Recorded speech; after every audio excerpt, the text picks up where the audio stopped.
Yay, we're live again. Here we are. Yay. I'm always impressed by that somehow. Welcome to the Women in Business Collective, where we talk with exceptional leaders about tackling the challenges that women face on their journey to the top, the things I've been helping women with for the last 18 years. I'm Susan Baroncini-Moe, and what I love about this show is that I get to work every day with women like our guests, helping them to tackle their challenges and see how inspiring they are. And what I love about this show is now I get to share it with you. My guest today is Carrie McKeegan. She's the CEO and co-founder of Greenback Expat Services, a fully remote global business that prepares taxes for Americans who live overseas. She's also a mom to 3 young boys, and she lives in Bali, Indonesia. Hi, Carrie. Welcome to the show. Hi, thanks for having me. Well, let me see if I can get our names on here. And there we are. That's who we are. And like I said before, I'm still getting used to the technology. Let's talk a little bit about your journey and how you got where you are today. What's your story? Sure. Well, I've been running the business for about 10 years. I basically kind of came from a very traditional background. So I went to university in New York City. I grew up in New York. I then went to business school at a school in Barcelona, and then did kind of the big, corporate roles in London for several years. And when I got to the point that I realized when my husband and I wanted to start a family, we realized that it just wasn't something we wanted to do in that context. So I didn't want the sort of 80 hours a week working. I didn't want the sort of London lifestyle, and had always been really, really interested in entrepreneurship. So had kind of a passion for that all along. So at that point, in the same year, which was a little bit crazy in retrospect, my husband and I started our business, which is an expat tax preparation business, had our first child, and moved first actually to Brazil, and then ultimately settled in Bali. Wow, that's so fun. And so did you, and I think that's a great, it's like a nomadic entrepreneurship concept. And I'm a big fan of that idea. Yeah. So what are some of the challenges that you struggled with on your way to where you are today as a woman in business? Well, I mean, I think I struggle with the same things a lot of us do, right? So I've got 3 little boys. They're 8, 6, and 3. Oh, so wow. There's days are full. Right? Yes. Days are very, very full. And I'm very much a believer that you can do all of it. So I'm a believer that, you shouldn't have to sort of sacrifice having a viable career and a viable business in order to have a happy family and a happy family life. And, then there's also obviously all the other, personal things that you want to do. So making sure that you have time to exercise and sleep. And I love writing. So I've been, writing for Inc. And so for me, it's always kind of that, juggling act, I would say, is probably the biggest challenge. Yeah. The other thing I would say is that when my husband and I started our business, it was about 10 years ago, and it's a remote business. And now that's really commonplace. Everyone has remote businesses. But at the time, it really wasn't. I mean, we really felt like we were doing something that we had no idea if it was kind of brilliant or absolutely stupid to kind of try to run this team remotely. And it's worked out well, but there were a lot of sort of moments along the way of, is this the right thing to do? Should we be setting up offices? Should we go a sort of more traditional route? Yes, I remember that well. Yeah. I remember going to the bank and trying, 18 years ago, trying to explain. They were like, what's your address? I'm like, well, no, I mean, this is my address of my home, but yeah. I work from home and it's a remote business. And they were like, okay, but where will you be doing the business? And it was very difficult to explain the virtual concept, the remote concept all those years ago. And now you walk in a bank, you're like, I'm doing a remote business. And they're like, yeah, great. Yeah, that's cool. Like, wow, was it ever that easy? My goodness. Yeah.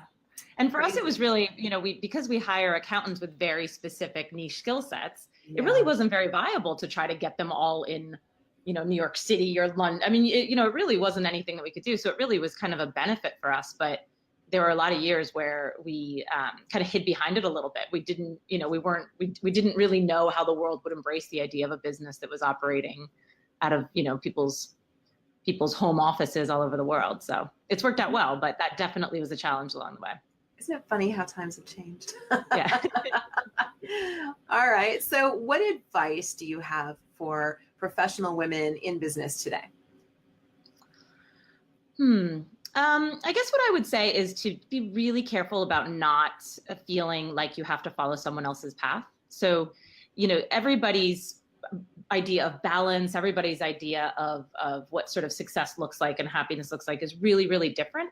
And I feel like, and this isn't really, exactly only for women, but I think it's more relevant to women, that there's kind of a norm that you're expected to conform to, and a way of working there, a way of kind of behaving that you're expected to conform to. And often that doesn't serve us, and to really just be very, very conscious of what it is you want, and to not feel like you have to sort of follow in someone else's footsteps. And I think for women in businesses right now, a lot of us are really kind of on uncharted territory, right? So we're trying to do things in a different way than other women have done things. So there's not a roadmap. So you have to really kind of be true to yourself in making those decisions and in making those moments.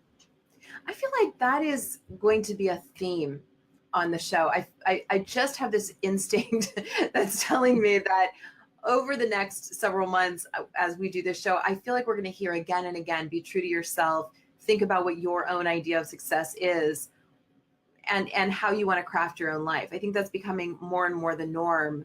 And it used to not be. There used to be one, this is success, this is what it looks like. And I think now we're encouraged, and we're encouraging each other more to think about, like, what does it mean to you? Does it mean you have an office in the sky? Does it mean that you have like a normal life and you're able to spend time with your kids and flexibility? I mean, it really is unique in terms of what actually matters to people. So yeah. It's interesting.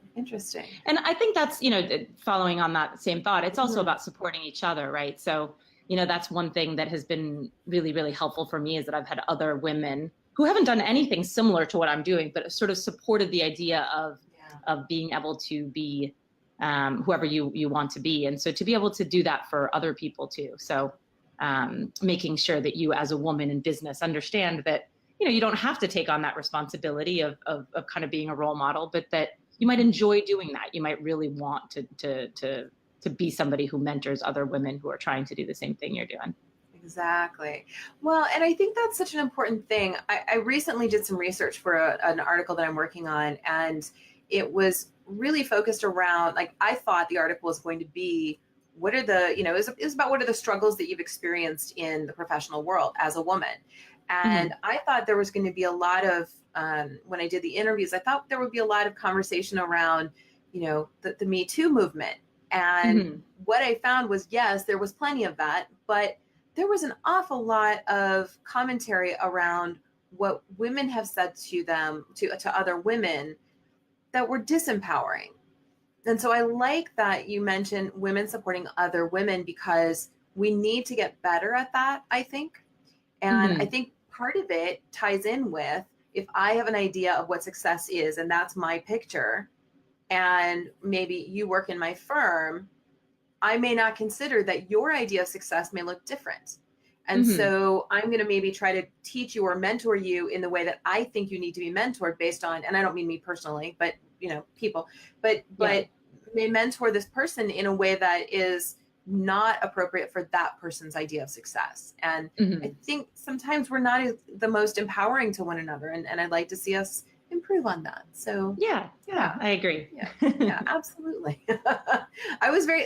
I think I was taken aback by hearing that, because it wasn't at all what I expected, and it turned into a different kind of piece. So yeah, funny how that's really interesting. So what you were seeing was that women were saying less of, I've had problems with men not supporting me in my career, and more that I've had problems with other fellow women not supporting me. Is that what you were saying? Yeah. I mean, I don't know that I would say it was more women's not supporting other women, but there was certainly, and I don't, it could be that some of this is a function of, this has been expressed through the Me Too movement. So now there are other things we're looking at as well. Like, and it could be a self-selection bias in terms of who agreed to participate in the article. It's hard to say, but it was interesting to me that almost every woman I spoke to, and I spoke to about 30 women, interviewing them and getting different perspectives, and like 5 other articles came out of this, but but the idea that they were talking about, the most disempowering thing that was said to me was actually said by another woman. And it was interesting to me that is even a thing that we're doing to each other. And then when the conversations have evolved, it was really, what it seemed to me was women who were trying to help other women, but maybe not in a particularly diplomatic way or a kind way. And it also seemed like maybe in a way that there was more of a, this is what success looks like, and this is what you should be doing to get there, versus what does success look like for you, and how can I help you get there? Like the being assertive about it and a little more aggressive than necessary, versus letting you tell me, where do you want to go? Very interesting. Very interesting. I mean, in my point of view is that I feel like the gender identity roles just don't serve us anymore. You know, so there's this expectation that women need to have certain kind of roles within family and a workplace, and men need to have different ones. So I actually think that wouldn't say it's just as difficult for men, but I would say that it needs to be managed and thought about on both sides. So, you know, for my husband and I, we made the decision that I would run the business and he would take a step back and spend more time with the kids. And it was so fun. I mean, we live in Bali, right? And so everyone's doing different things, and there's a little bit more of that ability to be very off the grid and innovative in your approach there. But it was interesting to us how much people were like, why didn't you do it the other way around? We thought, well, it just worked better for us that way. But like, why is everyone asking us why, you know, the woman didn't stay home and the man did the opposite? Why is that such a big question? I don't think it would be a question if it were reversed. Yeah. Well, that's true. And my sister has an arrangement like that with her husband as well. And I mean, you know, my husband and I both work, and, you know, for us, that's what we do. But I think he'd be bored staying home anyway. We don't have children together. So, you know, but, and my stepchildren are adults. So for us, there was not really a question. I think he just would have been bored. He doesn't want to be a house husband anyway. But I think you're right. I think men have different things that we need to care for them with those things. And we have things, and we need to care for ourselves with those things. And I just think you're right. The gender roles are not serving us particularly well, or at least the extremities of the gender roles. They're not helping. No, it's true. Definitely true. Carrie, I've really enjoyed talking with you. Where can folks connect with you? Probably the best place is on LinkedIn or Twitter, or on our website, which is our business website, which is greenbacktaxservices.com. Okay, we'll have that in the link in the show notes today. Thank you so much for joining me today. Thank you. It was wonderful to talk to you. Okay, that's it for today, my friends. I'm Susan Baroncini-Moe. This has been the Women in Business Collective show. I do these weekdays, 9:30, 10:30 a.m. Eastern Time. If you think you might be a great guest for the show, or you know a woman who's a successful business owner, oh my gosh, I've just been outed. That was Gus. He's been here the whole time. If you think our secret guest, Gus, who was sleeping until recently. If you think you know a woman who's a successful business owner, a woman in the C-suite, or an executive at the VP level or above, visit us at womeninbusinesscollective.com to learn more about how you or they can apply. Thanks for watching. We'll see you next time. Thank you.